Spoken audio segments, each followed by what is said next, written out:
에베소서 5장 15절부터 21절 제가 말씀을 봉독하겠습니다. 그런즉 너희가 어떻게 행할지를 자세히 주의하여 지혜 없는 자같이 하지 말고 오직 지혜 있는 자같이 하여 세월을 아끼라. 때가 악하니라. 그러므로 어리석은 자가 되지 말고 오직 주의 뜻이 무엇인가 이해하라.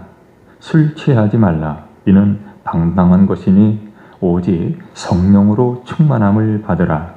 시와 찬송과 신령한 노래들로 서로 화답하며 너희의 마음으로 주께 노래하며 찬송하며 범사에 우리 주 예수 그리스도의 이름으로 항상 아버지 하나님께 감사하며 그리스도를 경외함으로 피차 복종하라. 아멘. 여러분, 우리의 하루하루는 그야말로 늘 정신없이 흘러갑니다.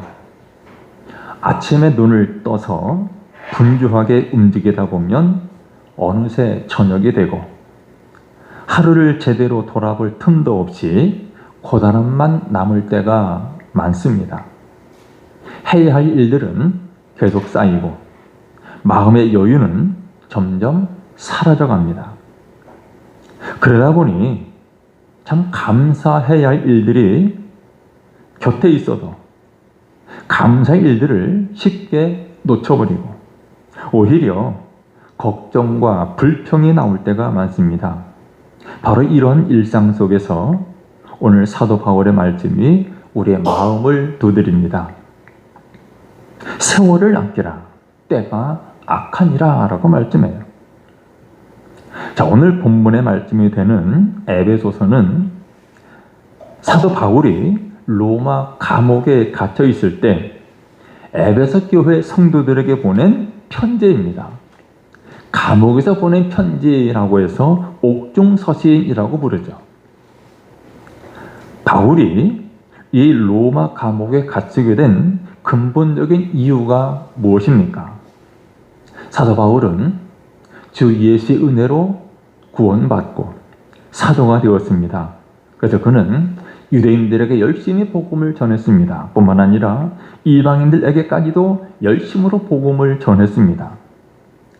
그렇게 복음을 증거하는 일 때문에 바울이 유대인들에게 강한 반발을 그리고 고발을 당했습니다. 그리고 여러 차례 부당한 재판 끝에 바울은 로마 시민권자로서 정당한 재판을 받기 위해서 스스로 황제에게 상소했습니다. 그래서 그는 이제 로마로 압송되어서 가택연금 상태에서 복음을 전하면서 이 에베소서를 비롯한 옥중서신을 기록하게 된 것입니다. 자, 당시 에베소는 어떠한 곳이었는가? 로마 제국 안에서도 규모가 크고 화려한 도시였습니다. 하지만 한편으로는 우상 숭배와 쾌락이 만연한 곳이었습니다. 자, 그런 환경에서 예수 믿는 성도들, 그들은 주변 분위기에 휩쓸리지 아니하고 하나님의 뜻을 따라 살아가야 했습니다. 그래서 바울은 오늘 본문에 나오는 것처럼 지혜롭게 행하라. 성령으로 충만함을 받으라. 또 항상 감사하라. 이렇게 전하고 있습니다. 오늘 우리도 사도 바울 당시에 에베소에 살아가고 있는 성도들처럼 세상은 분주하고 마음은 쉽게 메말라 버립니다. 그러나 하나님은 우리에게 여전히 말씀하십니다. 오늘 본문에 오늘 말씀의 제목처럼 성령으로 충만하라. 그러면 감사가 넘칠 것이다. 이 시간 우리가 다음 주 맞는 추수감사절을 준비하면서 우리의 삶 속에서 잃어버린 감사 이유를 다시 한번 발견하고 성령 충만함으로 새 힘을 얻는 시간 될 수 있기를 간절히 소망합니다. 자, 첫 번째로 우리가 살펴볼 것은 지혜롭게 행하는 삶이 감사로 이어진다라는 점입니다. 지혜롭게 행하는 삶, 지혜롭게 행하는 자가 감사의 삶을 살아갈 수 있다는 거죠. 바울은 오늘 본문 15절 16절에서 우리에게 이렇게 권면합니다. 그러니 너희가 어떻게 행할지를 자세히 주의하여 지혜 없는 자 같이 하지 말고 오직 지혜 있는 자 같이 하여 세월을 아끼라. 때가 악하니라. 사도 바울은 에베소 교회 성도들에게 단순히 조심해서 살아라 이렇게 말하는 것이 아니라 어떻게 살아야 할지를 깊이 생각하며 주의하라 라고 강조하고 있습니다. 어떻게 살아야 될지. 여러분, 우리는 바쁘고 정신없고 많은 일에 휘둘리면서 하루를 보내기 쉽습니다. 하지만 바울은 어떻게 행할지를 자세히 주의하라 라고 말합니다.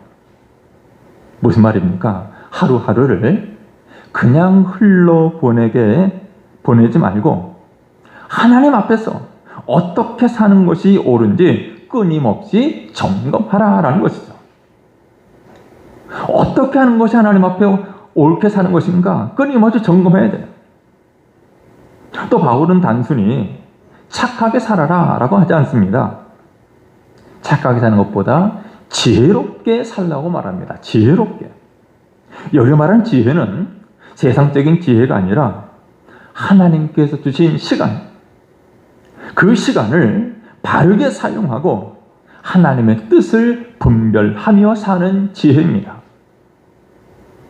그러므로 하나님을 기준으로 시간을 보고 하나님을 기준으로 결정을 내리고 하나님을 기준으로 하루하루를 살아내는 지혜로운 삶을 살라라는 것입니다. 특별히 바울은 여기서 세월을 아끼라, 때가 악하니라 라고 말씀합니다.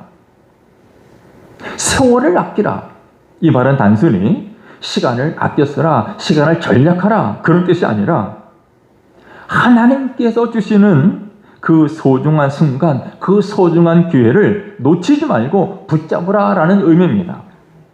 하나님 주시는 소중한 순간, 소중한 시간이 있어요. 그 기회를 놓치지 말고 붙잡으라는 거죠. 여러분, 우리 일상에서 보면 감사할 이유를 생각하는 순간이 있습니다. 또 누군가를 도울 수 있는 기회가 있습니다. 또 하나님 앞에서 마음을 다시 고쳐 먹을 수 있는 그런 시간이 의외로 자주 찾아옵니다. 감사할 이유를 생각하는 순간, 누군가를 도울 수 있는 기회, 하나님 앞에서 마음을 다시 고쳐 먹을 수 있는 시간, 그런 시간들, 그런 순간들이 자주 찾아오는데 우리는 늘 바쁘고 정신이 없어서 그 순간을 쉽게 지나쳐 버리고 맙니다. 바울이 때가 악하다, 때가 악하다라고 말한 이유도 바로 여기에 있습니다. 우리의 삶에는 마음을 산만하게 만들고 하나님께 집중하지 못하게 하는 것들이 너무나 많습니다. 어떤 것들입니까? 요즘에 인터넷과 또 스마트폰, 그리고 끝도 없이 쌓이는 일들, 또 사람들과 비교하면서 생기는 마음의 여러 가지 부담들, 걱정과 스트레스 등 이런 것들이 우리 마음을 꼭 잡고 있어서 하나님 말씀을 가까이 하기가 점점 어려워집니다. 그러다 보면 하나님께 주신 이런 소중한 순간, 소중한 기회가 눈앞에 있어도 알아보지 못하고 그냥 지나쳐 버리게 됩니다. 그래서 사도 바울은 세월을 아끼라, 세월을 아끼라고 강하게 말합니다. 무슨 말입니까?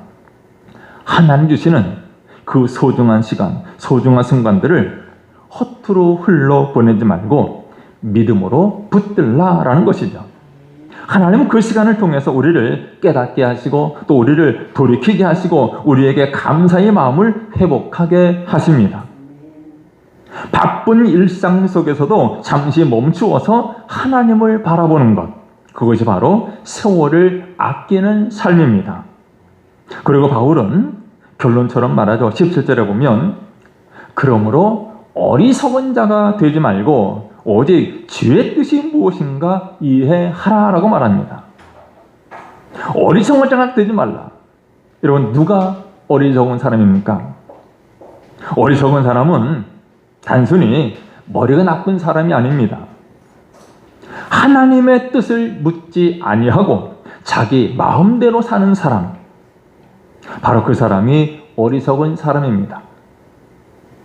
하나님의 뜻이 무엇인지 알아야 되고 물어야 되는데 전혀 하나님의 뜻과는 상관없이, 관심 없이 자기 마음대로 사는 사람이 어리석은 사람입니다. 반대로 지혜로운 사람은 모든 상황에서 하나님, 이 상황에서 제가 어떻게 하기를 원하십니까? 묻는 사람입니다. 하나님의 뜻을 이해한다는 것은 단지 지식적으로 알고 고개만 끄덕이는 것이 아니라 하나님의 뜻을 내 삶의 기준으로 삼고 살아간다라는 말씀입니다. 여러분, 추수감사주일은 단순히 감사 제목을 많이 적어보는 날이 아닙니다. 우리가 한 해 동안 하나님의 뜻을 따라서 바르게 살려고 노력한 삶 자체를 하나님께 올려드리는 날입니다. 우리가 한 해를 돌아보면서 하나님, 제가 주님의 뜻을 따라 살려고 이렇게 노력했습니다 라고 말할 수가 있다면 그것이야말로 가장 큰 감사 제목입니다. 하나님 뜻을 따라 살려고 이렇게 노력했습니다. 하지만 혹시 그렇게 살지 못한 부분이 있어도 그렇다면 우리는 마음을 다시 하나님께로 돌리고 더 지혜로운 삶을 살기를 힘써야 합니다. 여러분, 추수감사주일을 준비하면서 우리 모두의 마음 깊이 결단할 수 있기를 바랍니다. 하나님의 뜻을 이해하면서 지혜롭게 살겠습니다. 그리고 하나님의 시간을 낭비하지 않겠습니다. 그리고 하나님 주신 기회를 믿음으로 붙들겠습니다. 이런 결단을 통해서 어떤 상황에서도 흔들리지 않는 감사의 마음을 갖게 되고 하나님 기뻐하시는 진짜 감사의 예배를 드리는 저희 여러분 되시기를 주 이름으로 축원합니다. 우리가 두 번째로 살펴볼 것은 성령으로 충만한 삶이 감사의 근원이 된다라는 겁니다. 어떻게 해야 우리가 감사할 수 있는가? 성령으로 충만해야 된다는 거예요. 바울은 오늘 본문 18절에서 매우 중요한 말씀을 전합니다. 술 취하지 말라. 이는 방탕한 것이니 오직 성령으로 충만함을 받으라. 술 취하지 말라. 이 말은 단순히 술을 먹지 말라, 술을 멀리하라 이런 도덕적인 경고가 아니라 진짜 신앙의 충만함, 진짜 영적인 충만함이 어디서 오는가를 알려주는 핵심 진리입니다. 여러분, 당시 에베소 사람들은 이방 신전에서 술을 마시면서 감정이 고조되는 경험을 신과 만나는 체험으로 착각했습니다. 신전은 열심히 술을 마십니다. 감정이 고조되죠. 격해집니다. 그러면 그것이 자기들이 섬기는 신과 만나는 것으로 여겼던 거예요. 잠깐 기분이 좋아지고 마음이 들뜨면 그것이 영적인 경험이라고 믿었던 겁니다. 그러나 바울은 그리스도인의 충만함은 그런 일시적인 감정이나 기분에서 오는 것이 아니라 오직 성령께서 주시는 것이다 라고 분명하게 말합니다. 또 성령으로 충만함을 받으라 그랬죠. 여기 받으라라는 말은 그저 한 번 특별한 경험으로 끝나는 것이 아닙니다. 오늘의 의미를 보면 성령으로 충만함을 받으라, 이 받으라는 것은 계속해서 성령의 인도하심을 받으라는 거예요. 즉 성령 충만은 감동이 갑자기 씻어놓는 순간이 아니라 매일 그리고 조금씩 우리의 생각과 우리의 마음과 우리의 말과 행동이 성령께 순종하도록 변화되는 과정입니다. 여러분, 성령 충만은 요란한 감정의 폭발이 아니라 우리 마음속에 하나님의 생각과 하나님의 마음을 천천히 하지만 확실하게 심어주시는 하나님의 능력입니다. 바울이 본문 19절, 20절에 감사의 명령을 하기 전에 이처럼 성령으로 충만함을 받으라 라고 먼저 강조한 것도 바로 여기에 이유가 있습니다. 참된 감사는 우리가 애써서 만들어내는 그런 감정이 아니라는 거죠. 감사해야 된다고 해서 억지로 감사를 만들어내는 것이 아니라는 거예요. 감사는 성령께서 우리 안에 계실 때, 성령이 우리 안에 충만히 임할 때 자연스럽게 흘러나오는 영적인 반응입니다. 그러므로 성령께서 우리의 마음에 역사해야 되는데, 성령 우리의 마음에 역사하면 어떤 결과가 일어납니까? 우리가 그동안 지나쳐왔던 하나님의 은혜를 다시 보게 됩니다.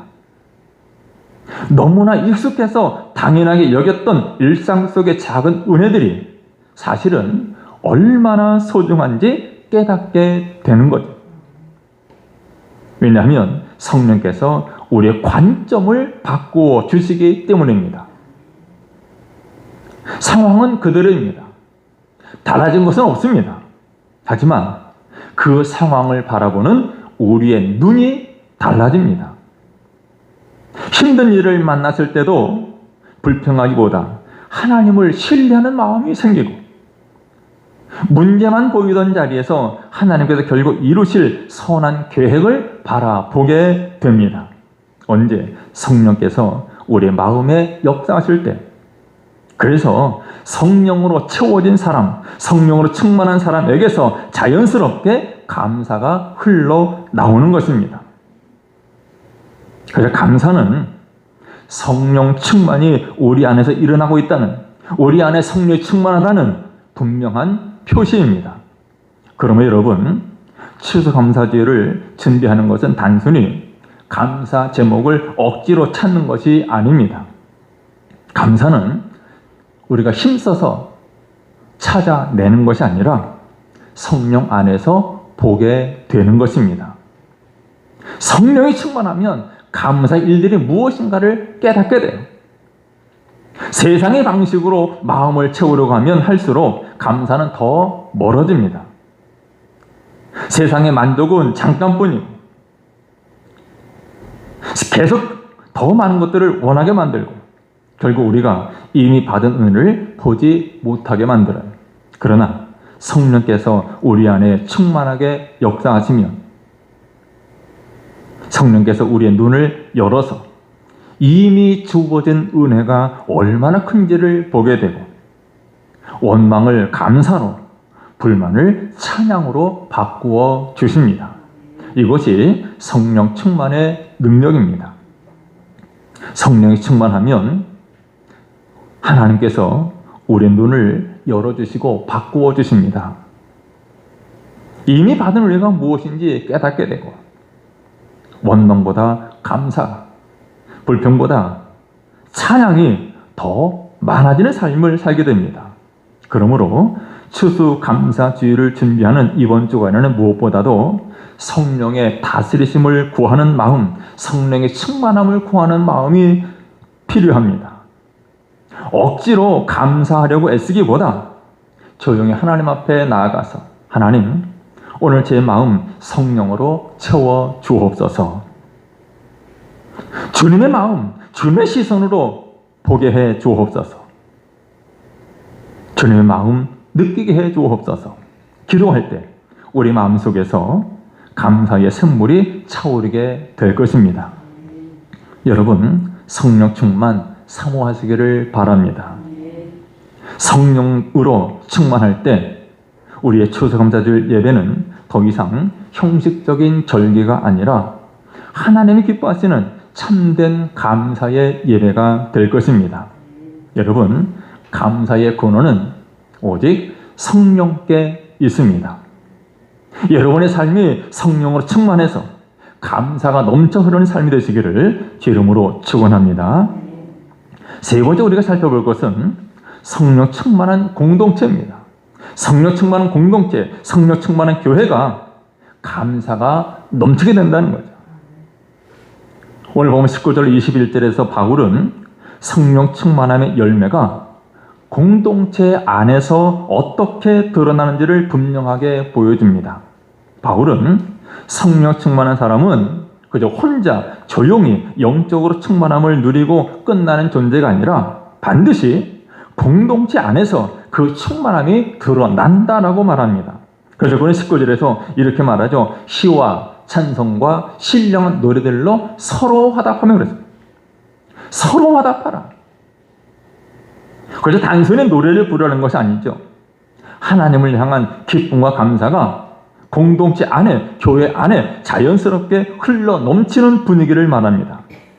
여러분, 성령 충만한 공동체에는 찬양이 있습니다. 감사의 표현이 있고 하나님을 높이는 말이 자연스럽게 오고 갑니다. 즉 성령 충만은 우리 개인의 마음에서 출발하지만 그 열매는 공동체 전체를 밝히는 은혜의 빛으로 나타나는 것입니다. 바울은 이어서 20절에서 또 말합니다.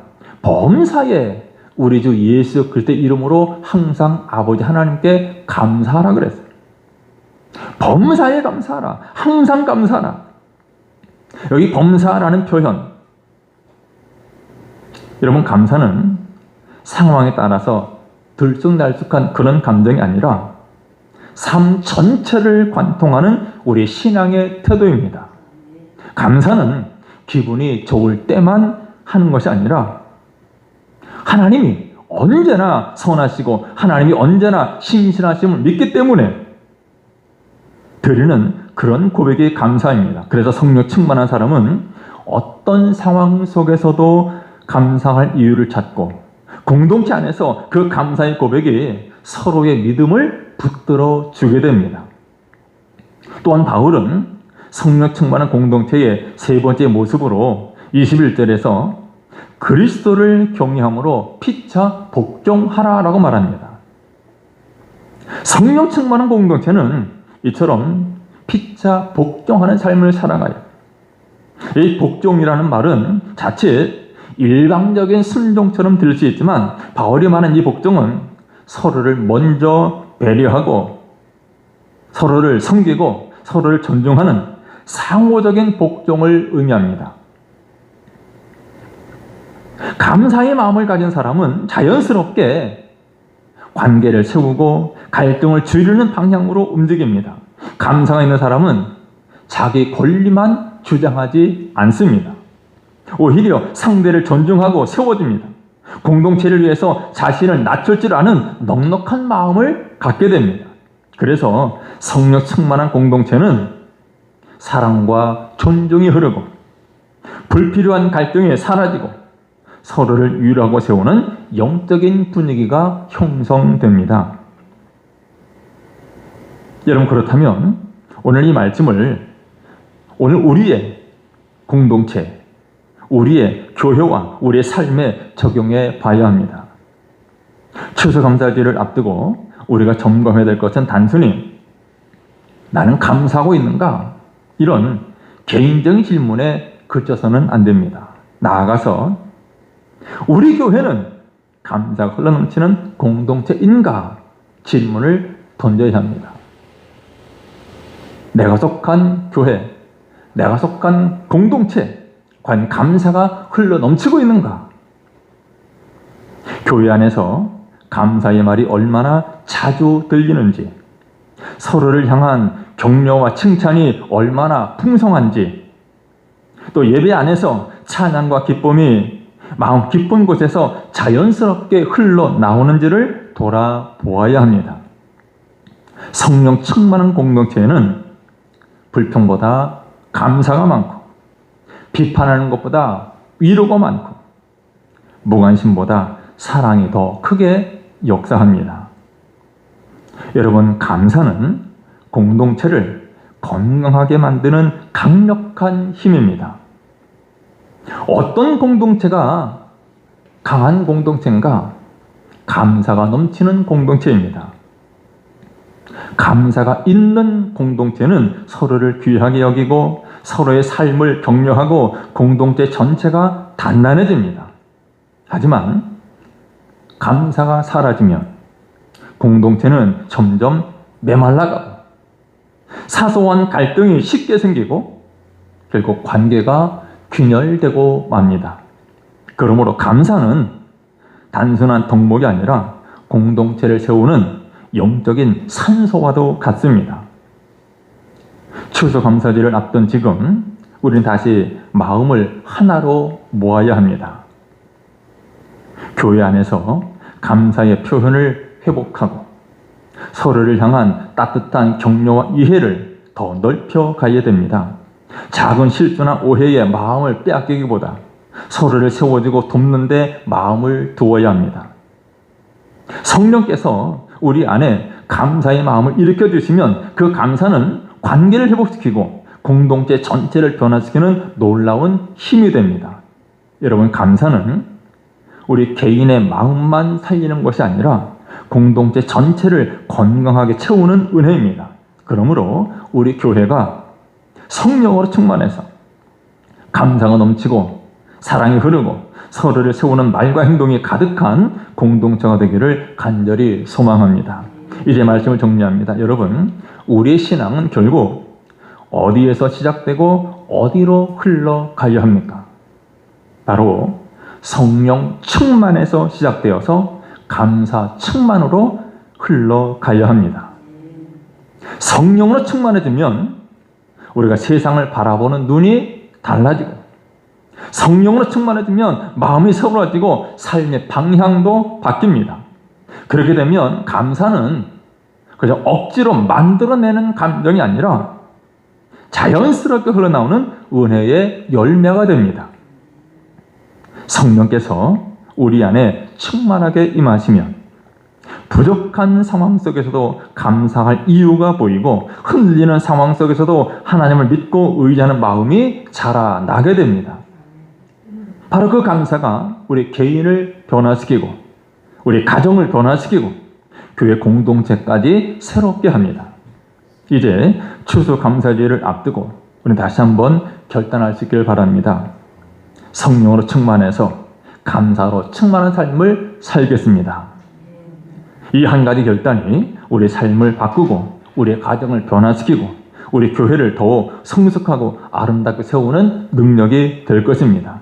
여러분, 성령이 충만해서 감사가 충만한 삶 누리시기를 제 이름으로 축원합니다. 기도하겠습니다. 하나님, 마지막 때에 사람들의 마음 메마르고 강팍해져가는 이 시대에 우리가 하나님의 말씀을 따라 지혜롭게 살게 해 주옵소서. 무엇보다도 주의 성령으로 충만하게 하여 주옵소서. 그래야 감사가 충만한 삶이 되게 해 주옵소서. 예수님의 이름으로 기도드리옵나이다. 아멘.